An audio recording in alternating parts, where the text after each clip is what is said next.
ये गंगा माँ का आंचल है।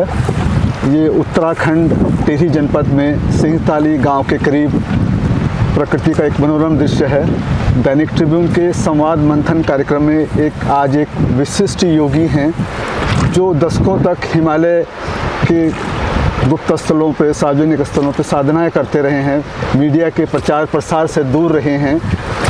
आज हमारे बीच में हैं हिमालय सिद्ध अक्षर जी, जो सिंहताली के पास में कई देशों के योग साधकों को साधना में लेकर आए हैं और हमारा सौभाग्य है कि हम उनसे बात कर पा रहे हैं। मेरा पहला प्रश्न आपसे यही है कि अब तक आप लाहौल स्पीति, किन्नौर, मंडी और काजा के इलाकों में योग शिविर लगाते रहे हैं साधना के लिए।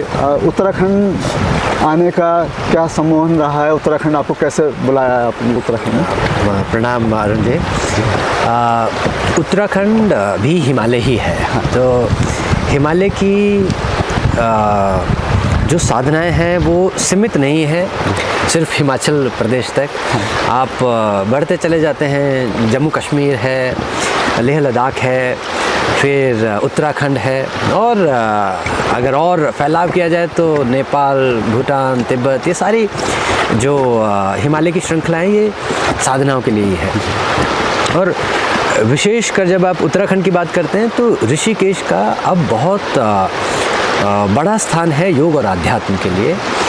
यहाँ का ऐसा नहीं कि अभी कुछ समय से व्यक्ति आ रहे हैं, साधक आ रहे हैं तो ही, ये चिरकाल समय से यहाँ पर सिद्धों का स्थान रहा है, ये साधुओं का स्थान रहा है, तपस्वियों का स्थान रहा है।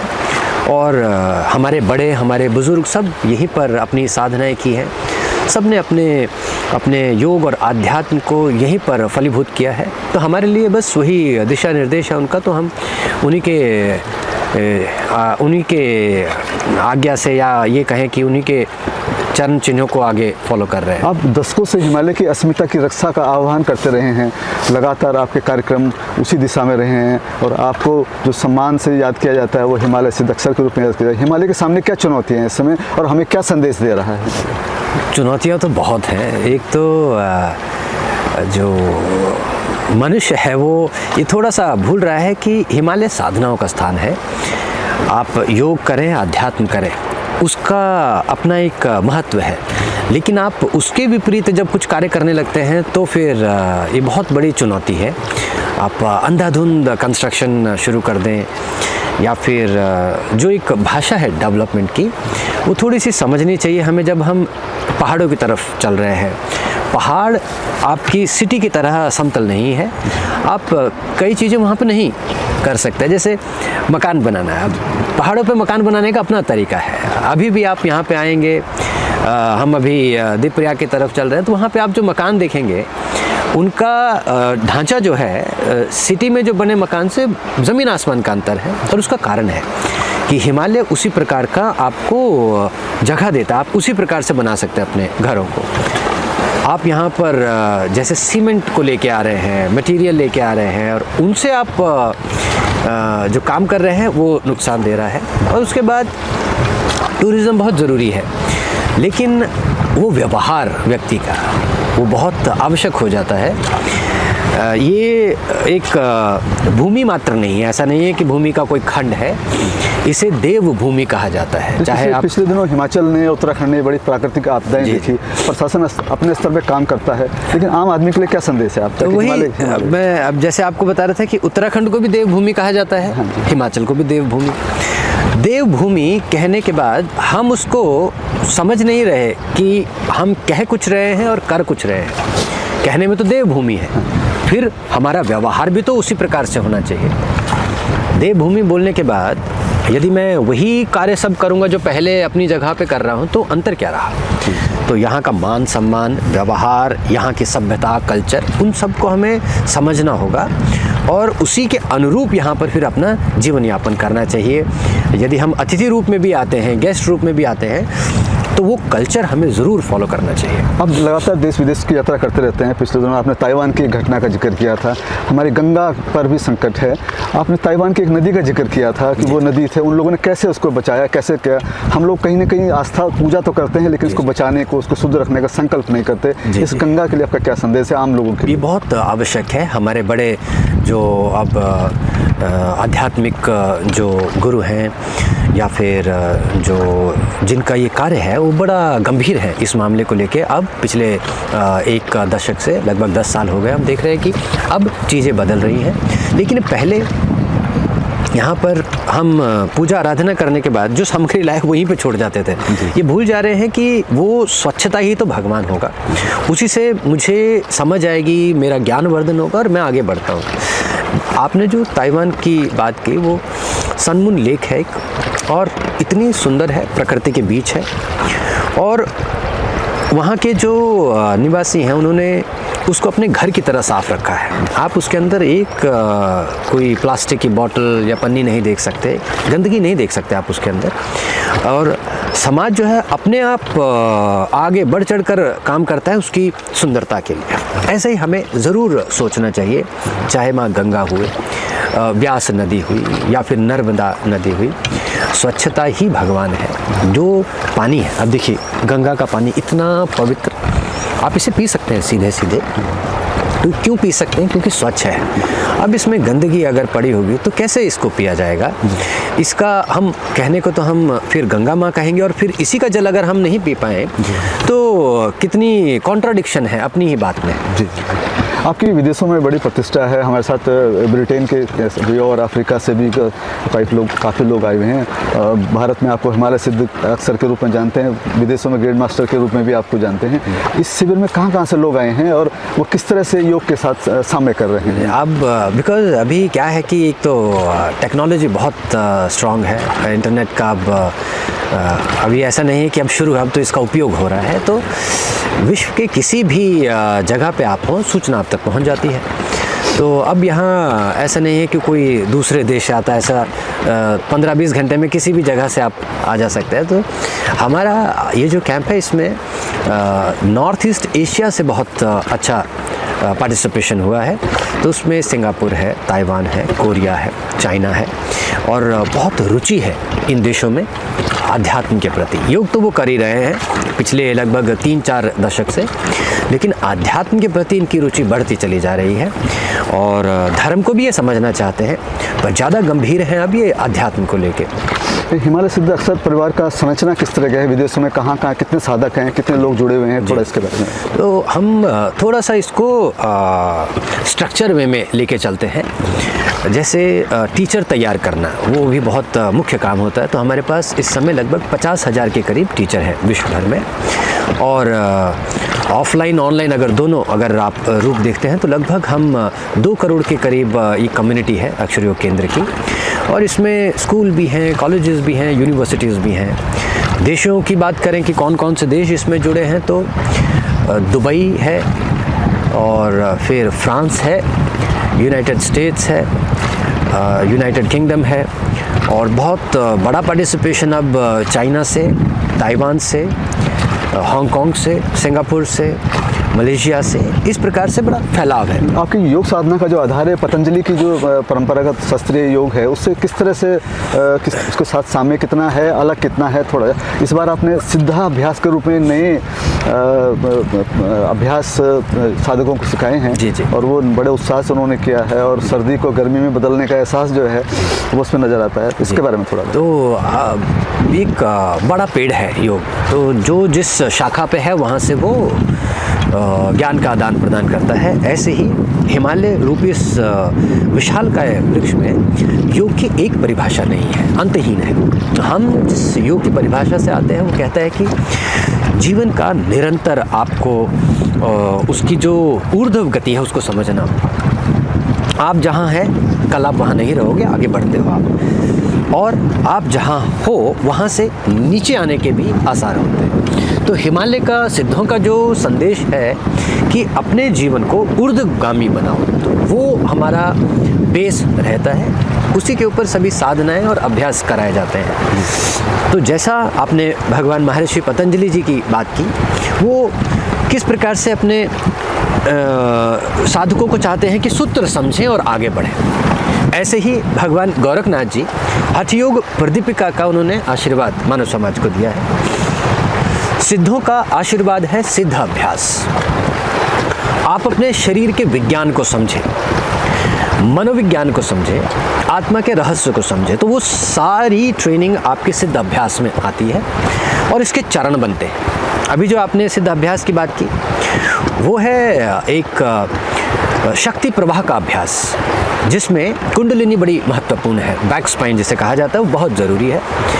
जैसे ही व्यक्ति अपनी बैक स्पाइन को एक्टिवेट करता है, उसकी शक्ति को बढ़ाता है, वो रोगों से मुक्त हो जाता है। वो किसी भी प्रकार के रोग में होगा वो बाहर आना शुरू हो जाएगा। और ये बड़ा वास्तविक कार्य है, ये बहुत प्रकट रूप में आपके सामने ये होता है ये। और फिर जैसे जैसे व्यक्ति अपने अभ्यास में बढ़ता चला जाता है, हिमालय आपको फिर उसकी और जो मार्ग हैं, रास्ते हैं, उनकी तरफ आगे अग्रसर करता है। तो दो संस्कृतियाँ, भिन्न संस्कृतियाँ हैं हमारे यहाँ। ज्ञान की, ध्यान की, पुण्य की संस्कृति रही है। पश्चिम में और पूरब में जो देश हैं वो भोग की संस्कृति में रहे हैं। जब वो साधक आपके योग साधना से जुड़ते हैं तो वो कैसे साम्य बनाते हैं, क्योंकि उनका जीवन ही अलग तरह का है, सोच ही अलग तरह की है, तो साम्य कैसे बनता है? थोड़ा समय लगता है, लेकिन जब हम भोग की भी बात करते हैं तो वो भी आपके अभ्यास का, आपके जीवन का एक अभिन्न अंग है। अब जब हमने माँ गंगा के पास आए हैं, चाहे मैं हूँ, आप हो, कोई भी हो, वस्त्र तो धारण करने ही करने हैं। अब वो भोग है या योग है, वो फिर एक विषय हो जाएगा समझ का। तो जो जीवन वो जी रहे हैं उसमें कई बहुत अच्छे गुण भी हैं, उसमें बहुत अच्छी संस्कृति और सभ्यता भी है। जैसे किस प्रकार से अपने जो भी उनके पास संस्कृति है उसकी रक्षा करना, ये बहुत अद्भुत गुण है उनमें। तो भोग होने के साथ साथ बहुत अच्छे ये क्वालिटीज़ भी उनके पास है, क्योंकि ये गुण उनके पास है। सफाई का गुण उनके पास है और बुद्धि का गुण उनके पास है। अब देखिए जितनी भी टेक्नोलॉजी है उसके ऊपर कितना काम वो कर रहे हैं, तो बुद्धि का गुण है। जैसे ही वो भारत में आते हैं और यहाँ की परंपराओं से जुड़ते हैं, समझते हैं, आध्यात्म को समझते हैं, भक्ति को समझते हैं, तो उनके लिए बड़ा सरल हो जाता है उसमें लीन हो जाना और आगे बढ़ना। तो दोनों का जो सामंजस्य है या दोनों की जो क्रिया प्रतिक्रिया है, वहाँ से यहाँ आना और यहाँ से वहाँ जाना, बड़ी स्वाभाविक रूप से वो घटित होती है। और जिस व्यक्ति के पास बुद्धि होगी, ज्ञान होगा, वो बड़ी सरलता से समझ जाएगा कि हम जल को जीवन क्यों कहते हैं। जल में जीवन है, इसीलिए फिर उसका इतना सम्मान है और इसीलिए फिर वो एक भगवती के रूप में या एक भगवान के रूप में उसकी उपासना की जा रही है। ये बड़ा गर्व का विषय है कि अक्षर परिवार के सीने पे 21 गिनीज बुक रिकॉर्ड के तगमे लगे हुए हैं। ये एक बहुत बड़ी उपलब्धि है आपकी, इसको किस तरह देखते हैं? ये एक जैसा आपने कहा परिवार का एक अचीवमेंट है, ये वैसे ही है। और इसमें अलग अलग जो हमारे वर्ग हैं वो सब इसमें जुड़ के उन सब ने ये एक अचीवमेंट की है। चाहे इसमें एक योगी हो, चाहे कोई ऑफिस में काम करने वाला व्यक्ति हो, हमारी स्टेट पुलिस हो या फिर आर्मी हो, मिलिट्री हो, बाहर के जो हमारे विदेशों से आने वाले जो अभ्यास करने वाले वो हो, सब ने मिलकर और हर साल वो इस प्रकार से अब एक उत्सव के रूप में इसको मनाते हैं और अचीव करके प्रसन्न रहते हैं। चीन इस पे बहुत, योग पे बहुत तेज़ी से काम कर रहा है। महाभारत पे भी वहाँ काम हो रहा है। भारत से बहुत सारे टीचर्स को वहाँ बुलाए जा रहे हैं। तो ये कि हमारे सामने भी एक चुनौती है कि हमें जो योग की विधाएं हैं, जो सिद्धांत हैं, जो उसके उपयोग के साधन हैं, उसकी दिशा में पेटेंट कराने के लिए आपने कुछ काम किया है ताकि भारत की विरासत की रक्षा हो सके? जी। तो जो चीज़ पेटेंट हो सकती है उसके ऊपर कार्य हो चुका है। कुछ चीज़ें पेटेंट नहीं की जा सकती, वो पूरे मानव समाज के लिए है, तो उसको आप छूना ठीक नहीं रहता है, क्योंकि हमारे पास ये सभी विद्याएं और ये सारा ज्ञान पहले से ही पुस्तकों में है, डॉक्यूमेंटेड है। तो इसको हमें डर नहीं होना चाहिए, घबराहट नहीं होनी चाहिए, कोई चुनौती नहीं है। कोई भी देश हमारे इस ज्ञान को अपने साथ जोड़ सकता है और उसका लाभ ले सकता है। वो कोई पेटेंट या कॉपीराइट कर ले ऐसा भय नहीं है, क्योंकि सूर्य नमस्कार के विषय में, मुद्राओं के विषय में, प्राणायाम के विषय में हमारे इन इतिहास की पुस्तकों में बहुत अच्छी तरह से पहले ही लिखित में है, और वो आपके लिए बहुत बड़ा डॉक्यूमेंट हो जाता है। कोई भी चुनौती हो तो आप उसको आगे प्रकट कर सकते हैं। योग के लिए बाजार एक बड़ा खतरा है, भारत में तो कम है, विदेशों में अरबों का इस पर कारोबार हर साल हो रहा है। जी जी। भारत में भले ही कम है, तो बाजार की चुनौती को आप कैसे देखते हैं योग के लिए? दोनों चीज़ है इसमें अरुण जी। जो व्यक्ति आपको यह कहता है कि मेरे घर में खाना नहीं है, मैं योग के माध्यम से अपने परिवार की रक्षा करना चाहता हूँ, तो उसको आप कैसे समझते हैं? बहुत गंभीर भी है विषय और बड़ा सरल भी है कि मैं अच्छा जीवन जीना चाहता हूँ, लेकिन साथ ही साथ मेरा परिवार है, उसका ध्यान भी रखना है मुझे। माँ पिता है, बच्चे हैं, पत्नी है, उनका भरण पोषण भी करना है। तो वो यदि बाजार में जाएगा नहीं, कुछ काम करेगा नहीं, शिक्षा देगा नहीं, उसका मेहनताना लेगा नहीं, तो फिर बात नहीं बनने वाली। तो जो इस प्रकार का जीवन जी रहे हैं उनको भी योग आशीर्वाद देगा। और जो वैरागी है, जैसे हम जहाँ पे हैं, यहाँ ये पिछला जो आपने पहाड़ देखा, जो मंदिर वहाँ पर है, पिछले 40 साल से वहाँ पर बैठे हुए हैं कुछ अघोरी, उनको किसी से भी कोई लेना देना नहीं।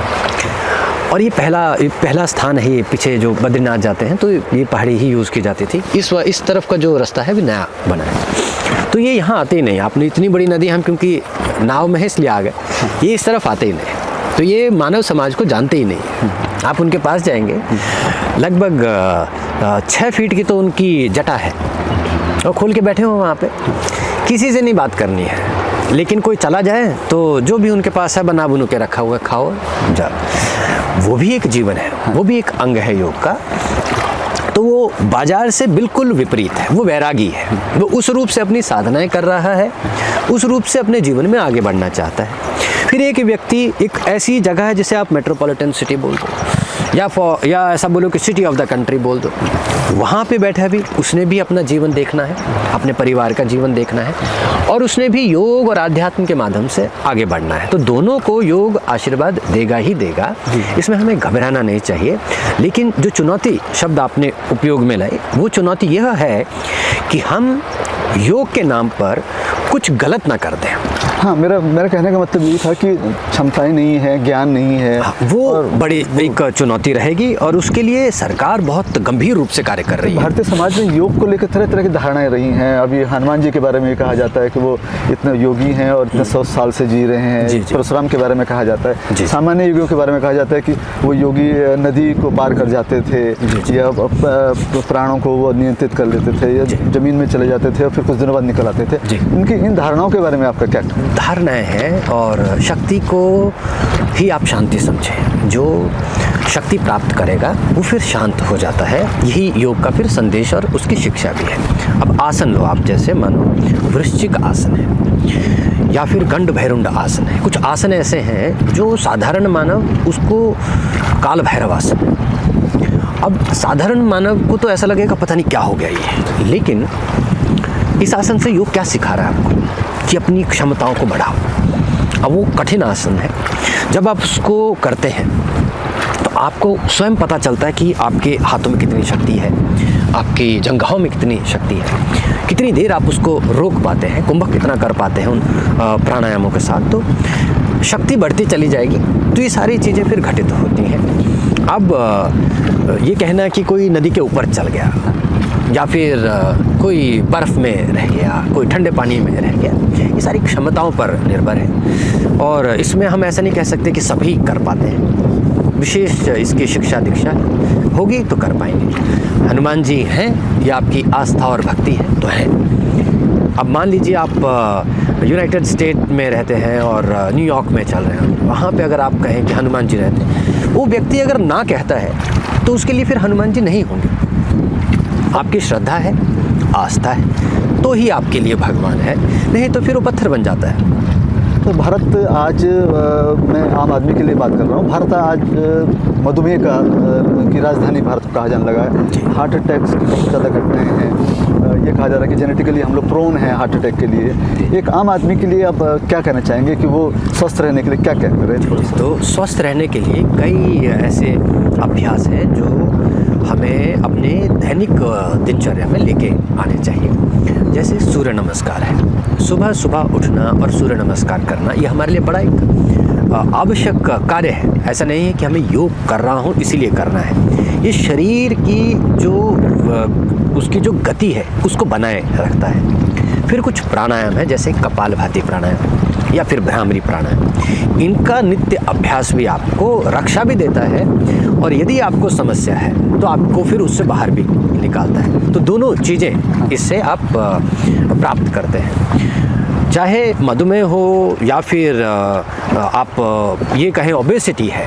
कि वेट ज़्यादा है, ये सारी समस्याओं को आप योग आसनों के माध्यम से, ध्यान के माध्यम से, प्राणायाम के माध्यम से पूरी तरह ठीक कर सकते हैं, और इसको अब पूरा संसार देखता है। एक समस्या हमारी गृहिणियों को लेकर के है। माँ के रूप में वो एक त्याग करती है परिवार के लिए, बच्चों के लिए, अपने खान पान पे नहीं ध्यान रखती। उसका पहनावा इस तरह है कि उसको एहसास नहीं होता कि मेरा वेट बढ़ गया। हमारी परंपरा भारतीय जो वस्त्र परंपरा जी जी, उसको क्या करना चाहिए, कहाँ, ताकि स्वस्थ रहे, माँ का स्वस्थ रहना, पूरे परिवार का स्वस्थ रहना। जी जी, अगर माँ स्वस्थ नहीं है घर में तो सारे बीमार हो जाएंगे। और क्योंकि ये सिर्फ एक शरीर की अवस्था नहीं, मानसिक अवस्था को भी दर्शाता है। शरीर यदि स्वस्थ होगा तो वो जो खुशी है घर में वो बनी रहती है, आनंद रहता है घर में। और मानो कि घर का जो मुखिया है वही अगर बीमार हो जाता है तो सारा घर उससे प्रभावित होता है। तो मेरा अंतिम प्रश्न हमारे बच्चों को लेकर के, बहुत तनाव में हैं, बहुत वो प्रेशर में पढ़ रहे हैं, लिख रहे हैं, आत्महत्या की घटनाएं बहुत तेज़ी से बढ़ी हैं, और ये किसी परिवार में एक बच्चे का जाना एक बहुत दुखांत है। वो मनोबल को बनाए रखें, परीक्षाओं में सफल हों, उनके लिए आप बहुत ऊर्जावान कोई संदेश देना चाहेंगे कि बच्चे आत्मघात न करें, जीवन में अनंत संभावनाएं हैं, उनके लिए क्या करना चाहिए, अपने तनाव को, अपने उसको कैसे, अपनी बुद्धि को कैसे वो समृद्ध करें? आखिरी प्रश्न मेरा आपसे। ये बड़ा एक गंभीर प्रश्न है, क्योंकि बच्चे के पास वो एक अनुभव नहीं होता है कि वो जीवन को समझ चुका हो। और फिर आप एक 18 साल के बच्चे से या 21 साल के बच्चे से ऐसा नहीं उससे आप एक्सपेक्ट कर सकते कि वो सारा संसार समझ गया है, जानता है सब कुछ, सारी जिम्मेदारी समझता है। उसका भी अपना एक जीवन है और अपनी चुनौतियां हैं, अपना उसका फिर एक मन भी है जीवन जीने का। तो ऐसी स्थिति में यदि आप ये कहते हैं कि उनको शक्ति कैसे प्राप्त हो, और जीवन की ऐसी समस्याएं जिसमें आप सुसाइड की बात करते हो, आत्महत्या की बात करते हो, या फिर भारी अवसाद है, डिप्रेशन बहुत ज़्यादा है, ऐसी बातें करते हो, तो उन्हें ध्यान में बहुत गहरा जाना होगा। यदि वो अपने ध्यान को मजबूत बनाते हैं तो फिर उनकी रक्षा ध्यान करता है। वो अपने आप ऐसा समझें कि जैसे हमारे लिए माँ पिता बड़े आवश्यक हैं, तो एक अकेले व्यक्ति के लिए ध्यान ही उसके माँ पिता बन जाते हैं। ध्यान में उसे गहरा उतरना चाहिए। उसमें एक बड़ा सरल अभ्यास है जिसे हम त्राटक ध्यान कहते हैं, त्राटक विद्या है। वो हर दिन यदि 5-5 मिनट भी अभ्यास करेगा तो उसको बहुत लाभ प्राप्त होगा, बहुत शक्ति प्राप्त होगी। तो ये कुछ चीज़ें हैं जो उनको अपने जीवन में लेके आनी चाहिए, और पॉजिटिव रहना चाहिए। ऐसा सर्कल बनाए जो पॉजिटिव बातचीत करता हो, वो भी उनकी बड़ी रक्षा करेगा। दैनिक ट्रिब्यून के संवाद मंथन कार्यक्रमों में आज हमें सौभाग्य मिला हिमालय सिद्धक सर जी से बात करने का। उनसे मिल पाना दुर्लभ होता है। हम अगली बार एक नए मेहमान और जीवन उपयोगी विषयों को लेकर फिर आपके सामने उपस्थित होंगे। धन्यवाद।